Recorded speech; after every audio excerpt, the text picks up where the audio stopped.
Hey guys, what's up? It's Joe Rady from Rady's Rides. I am here in Detroit, Michigan for the first drive of one of the biggest selling SUVs of all time. It's this vehicle right here. This is a 2025 upgraded, updated Ford Explorer. This is your Platinum trim. But before we get into this mid-size 3-row SUV, let's talk about what's going on here.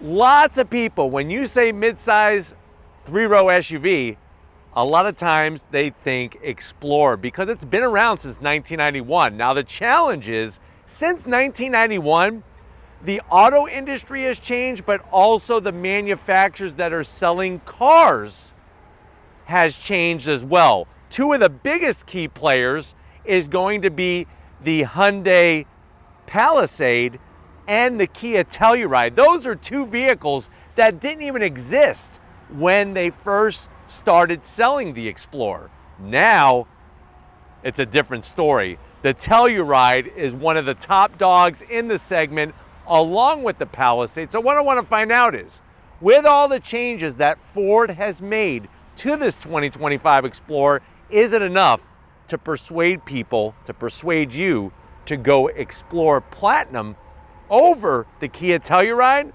Let's go ahead. Let's dive into our Platinum and find out. Right off the bat, you're gonna see some changes, but they may not be so present from the side of the vehicle. Let me show you where it's big. Up front, all new look. So you're gonna have new headlight design, our daytime running lamps, our turn signals, all LED, little bit of accent with silver to kind of spruce things up. And then working our way down with the re-sculpted front end, you're gonna have LED fog lamps, just a little bit of this gloss black finish, and then of course functional corner air curtains. And then as we kind of take a second and then settle into the front end here, this is where you're gonna see the biggest change is gonna be the grille. Now, there's 4 different trims for the Explorer. They decided to kind of whittle it down and make it a little bit easier for potential buyers. So your base is gonna be active, ST line is next, then Platinum, and then the top dog is gonna be the performance-oriented ST. When you go Platinum, you'll notice you do get these silver aluminum accents within the grille that also has the gloss black. We have a forward-facing camera, of course that blue oval, so much history going back to the Model T, but also remember, Henry Ford is the person that came up with the assembly line concept, which we obviously use in many different segments of industry, not just with automobiles. Resculpted in the center and in the bottom, you do have flat black, fully functional. Please excuse the water and the dirt. It's been raining here in Detroit, and we're just trying our best to get this review done for you. And then of course, a little bit of flat black along the bottom. But let me know what you think about the updated look. I definitely think it looks more aggressive than a Kia Telluride. Not to say that the Kia Telluride doesn't look good, this just looks a little bit more aggressive. Now, as we rise up, hood is gonna be the same. You do have that aluminum style brow all the way across where it meets the hood. And then that nice indentation gives it some substance to the front end. Now, as we come around the bend, of course, we're gonna have some different wheels and tires. On the Platinum trim, you're getting these 20-inch wheels. Nice design, metallic silver. I'm glad that they're not chrome. The chrome makes it a little too kind of fuddy-duddy for me. This polished aluminum look really matches the accents on the grille. 20-inch wheel, tires are 255 on the width, 55 series sidewall. My big zonk has got to be the flat black around the fender openings. That should be painted on a Platinum, but I guess the good news is they're flat black on a Kia Telluride, but I also zonk them on the Telluride as well. But let me know what you think about the fender openings. They redesigned the suspension, retuned it, and also the chassis, which remember, this is rear-wheel drive based, not front-wheel drive based like the Kia Telluride is. Now, as we rise up, you'll notice how they take that headlight housing, curve it around, and then working our way back, you're still gonna get your gloss black on your mirror caps. We have our 360-degree cameras, painted black on the A-pillar, and from the side, good overall dimensions. Not as boxy looking as the Kia Telluride, but you do have that nice long flat roof. We have our raised roof rails. You can get your crossbars, put your cargo basket up there. I do like the aluminum style finish. And I also like the way they didn't do any bright, shiny metal work around the window frame opening. Just kept it black, flat black. But you do have color match on the door handles. A little bit of that aluminum trim on the bottom, like a big butter knife with the Explorer name. And then working our way towards the rear is where you're gonna see other big changes. And this particular one, just so you know, is all-wheel drive. So rear-wheel drive base, but we do have all-wheel drive. When we get to the back, nice long roof spoiler. I wish we could do something about this wiper. That's definitely a zonk, but I like the way the Explorer name is within that trim. Like I said, please excuse the dirt. It's been rainy, it's been muddy, but we're making it happen. Steve and I are making it happen here. There's your four-wheel drive badge, your Platinum badge, and then of course you're gonna get full tow capability. And let me know what you think. On the Platinum trim, there's no exposed exhaust. You gotta go ST line or ST. I guess it looks fine, I'm okay with it.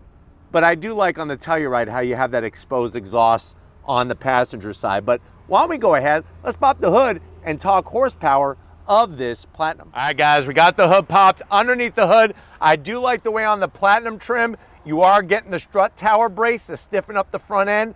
Underneath is gonna be your standard engine. That is your 2.3 liter inline four turbocharged engine, that EcoBoost engine. How much power? We're looking at 300 horsepower, 310 pound-feet of torque. So even though it's a 4-cylinder turbocharged engine compared to the naturally aspirated V6 and the Kia Telluride, this does have more horsepower, more torque. Made it to a 10-speed automatic. Kia Telluride has an 8-speed automatic. 0 to 60, 6 seconds flat. Quarter mile, 14.5 seconds at 95 miles per hour. Top speed is governed to 113 miles per hour.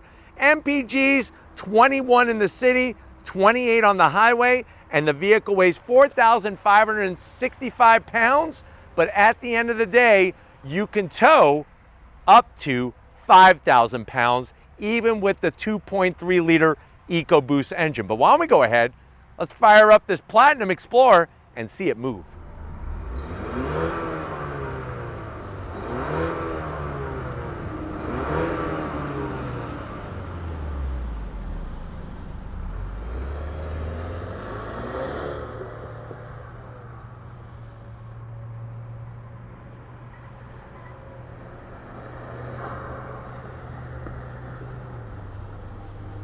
All right guys, we are inside this 2025 Ford Explorer, this being the Platinum trim. Now I know you're saying to yourself, well Joe, I'm in the market for a 3-row midsize SUV. We just had another kid. I think we're probably gonna have 4 more. I gotta have the room.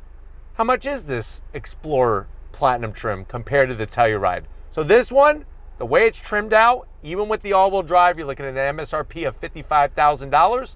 Let's see what you get for the money. To the door panels. I love the upgraded materials. Now you'll notice that almost like dark maroon, dark brown trim. It actually works in here, very nicely done. You do have that wood style trim around the switchgear, aluminum style door handle, just like a belt buckle, a Ford Detroit, Michigan belt buckle. And then we have the B&O sound system, 18 speaker system.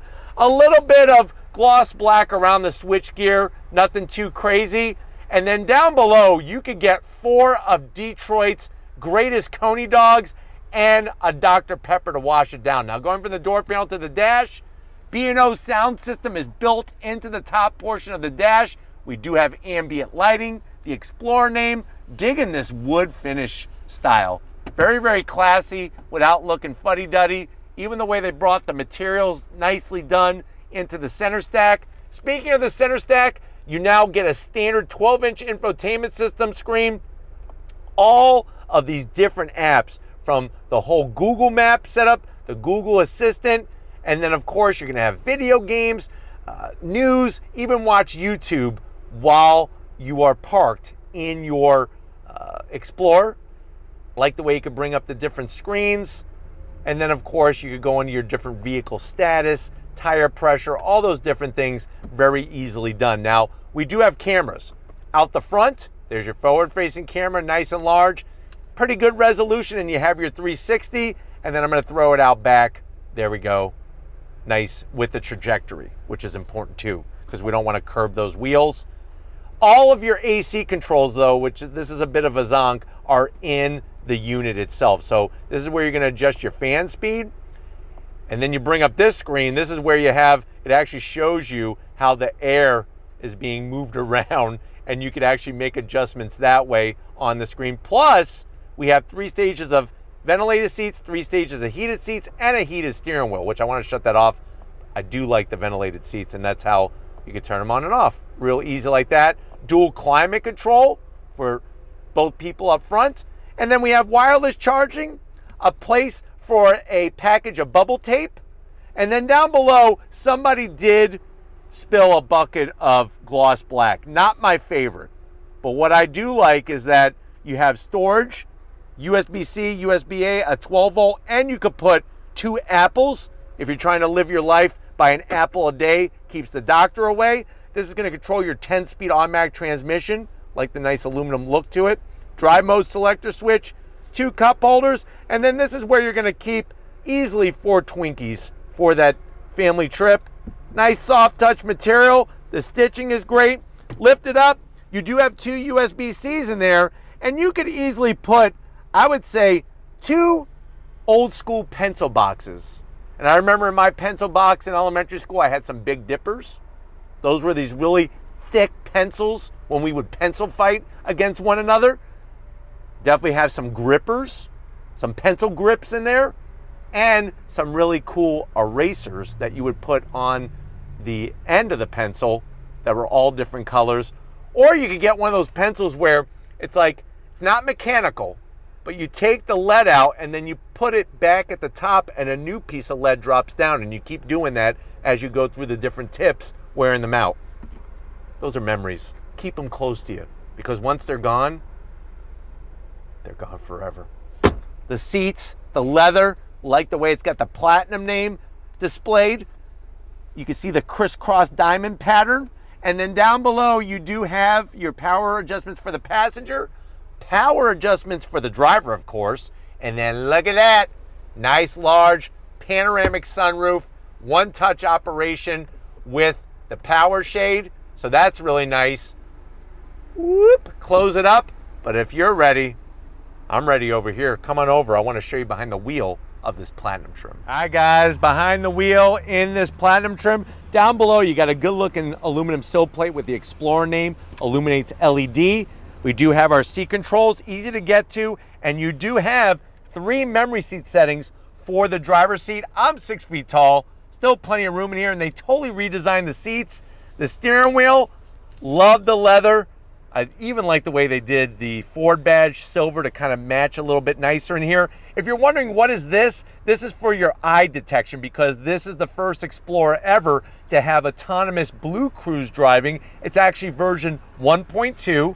You also get on the platinum trim an electric tilting and telescoping steering wheel, and then you have that beautiful 12.3-inch display. And what I like about it is all the different ways to display on your 12.3-inch display, especially map view.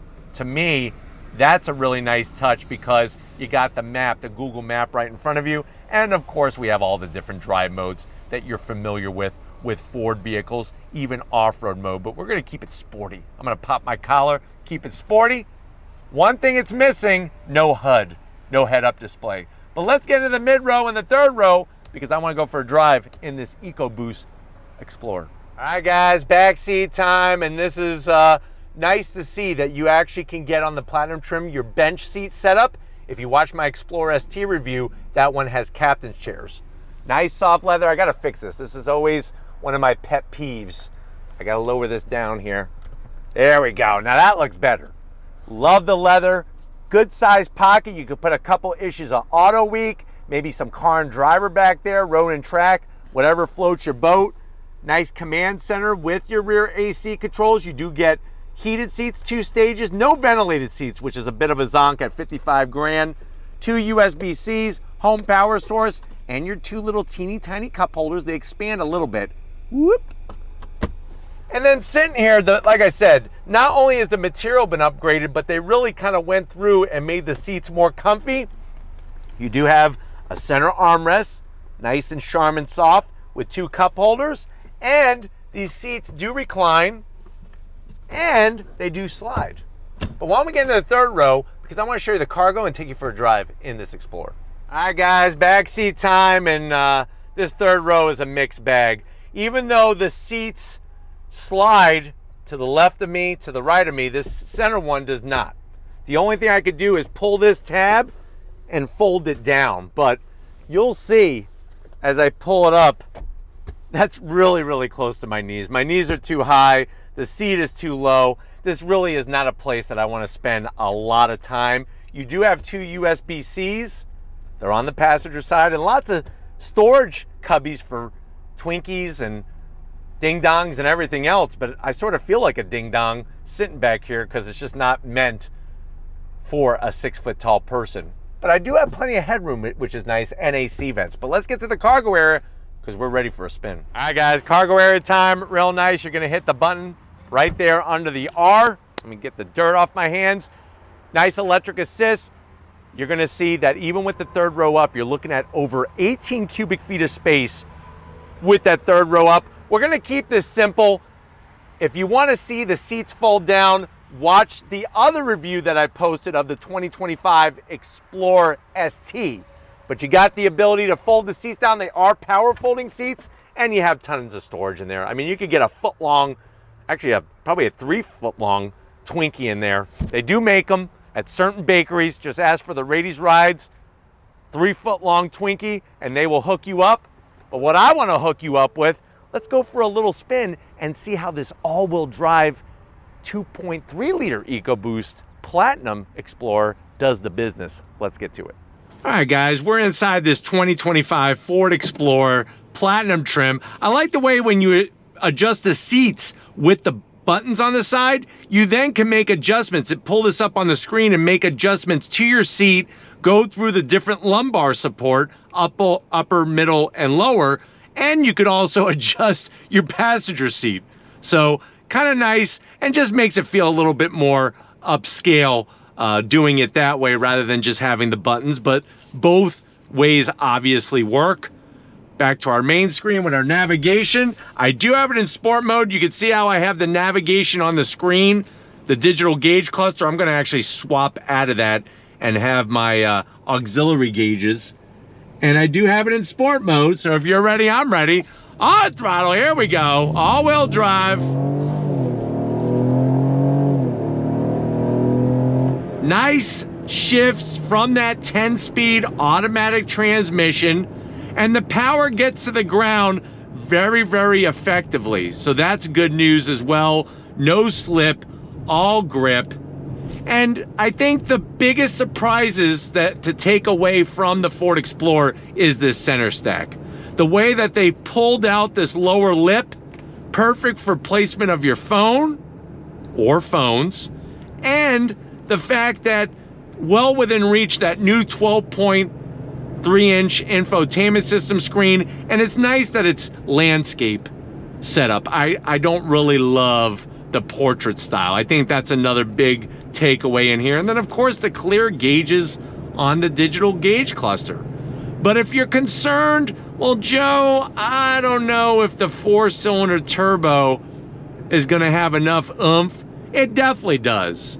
And it actually is quicker than the Kia Telluride. Now, the big difference is you do have to wait for the boost because it is a turbocharged engine, whereas the Kia Telluride is more linear in its torque delivery just because it's a naturally aspirated V6.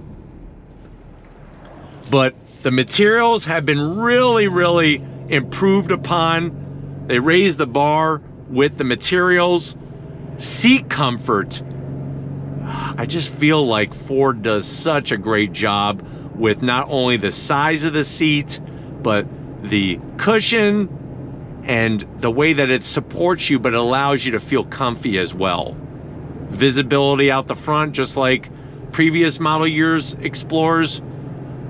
Works out fantastic.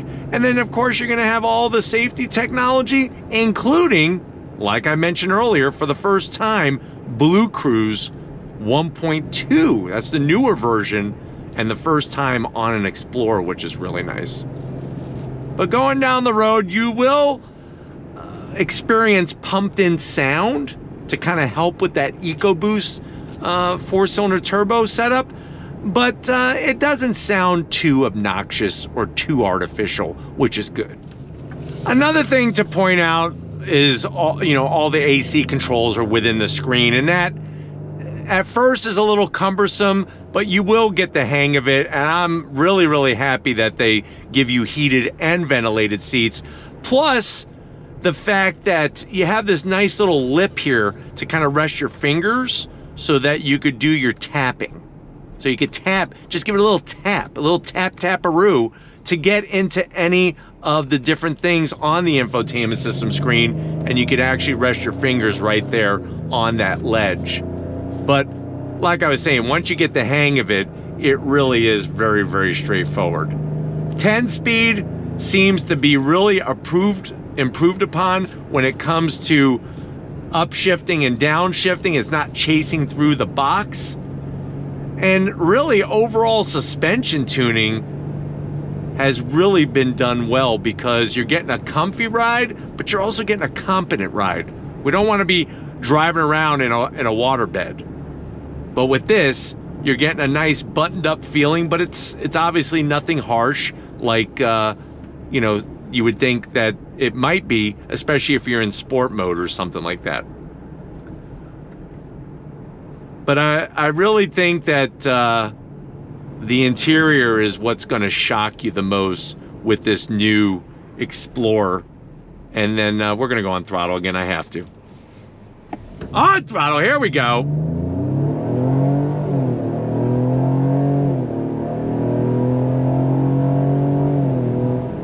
The great news is, if this isn't quick enough for you, you can go get yourself the ST with 400 horsepower and a 0 to 60 of 5 seconds. But this definitely has plenty of oomph to get you out of your own way. And like I said, just the driving dynamics have been really fine-tuned with this vehicle. But I'm hoping that this has been a good overall review of what the new Explorer is bringing. We're gonna get back to where it all started and wrap this one up. So I will see you in a split second. All right, guys, another great day in so many ways here in Detroit, Michigan. Definitely want to thank Ford for having us for the first drive of this updated 2025 Ford Explorer, this being the Platinum trim. Let me know what you think. Are you going with your money, making it rain over at the Kia Telluride dealership, or are you gonna make it rain at your Ford dealership with this Explorer Platinum trim? Let me know which way you're gonna make it rain in the comment section. But if you're new to the channel, you're on your way out, hit that subscribe button. I promise you it's worthwhile. Come back for more. If you are a subscriber, thank you for being part of the Raise Rides family. Gotta give it up to Stephen Flood. He's working that camera like a champ. He's been up since 5 a.m. this morning after going to bed at 11:30, almost midnight, but he's still holding strong. Thank you, Stephen, for all that you're doing. Just like always, guys, I'll see you on the next ride.